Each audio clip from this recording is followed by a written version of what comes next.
আপনারা দেখতে পাচ্ছেন আপনাদের মতোই এনারাও কিন্তু শিবধামে এসেছেন কৃপা লাভ করার জন্য এবং জুড়ে রয়েছেন, ভক্তি করেছেন। কতদিন ধরে আপনারা জুড়ে রয়েছেন, ভক্তি করছেন কতদিন ধরে?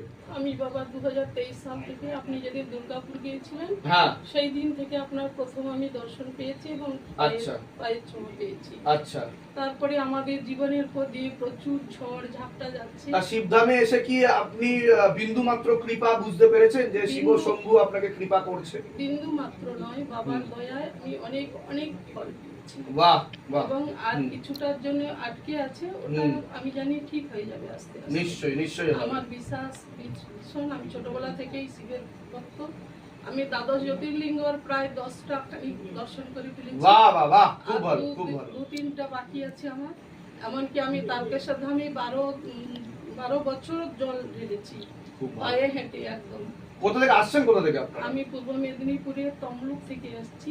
আচ্ছা, আমার বাড়ি মাধাখালী। মানে তা আপনারা যে এতদিন ধরে জুড়ে রয়েছেন, ভক্তি করেছেন এবং এত কাছ থেকে আপনারা দেখেছেন, আপনাদের পার্সোনাল অভিজ্ঞতা কি?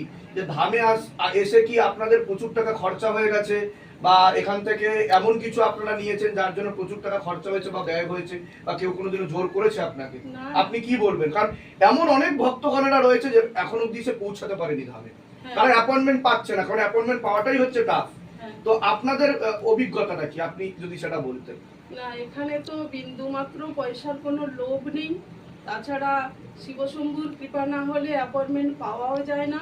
সেটা আমি 5-6 মাস পরে অ্যাপয়েন্টমেন্ট পেয়েছি এবং পেয়ে আমি গৃহবন্ধন সমস্ত কিছু নিজের ইচ্ছাতেই নিয়েছি এবং নিয়ে আমি তার উপকরণও পেয়েছি। আর কি কি কৃপা অনুভব আপনি বুঝতে পেরেছেন যদি একটু বলতেন, যেটা আপনার মনে হয়েছে যে শিবশম্ভু কৃপা করেছে? কৃপা শুনুন, আমি বাবা আমি মানে ভীষণ ভীষণ ঋণী আপনার কাছে আর বাবার কাছে।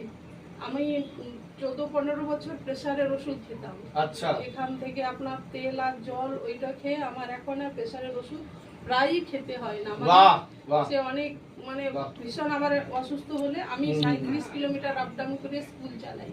আচ্ছা, পার ডে। হ্যাঁ, আমার 60 বছর বয়স। এই অবস্থায় আমি যে পরিমাণে পরিশ্রম করি, একটা মানে 30 বছরের মেয়েও তা পারবে না। ধামের তরফ থেকে পূর্ণ আশীর্বাদ। আপনারা সুস্থ থাকুন, ভালো থাকুন। আপনাদের যেমন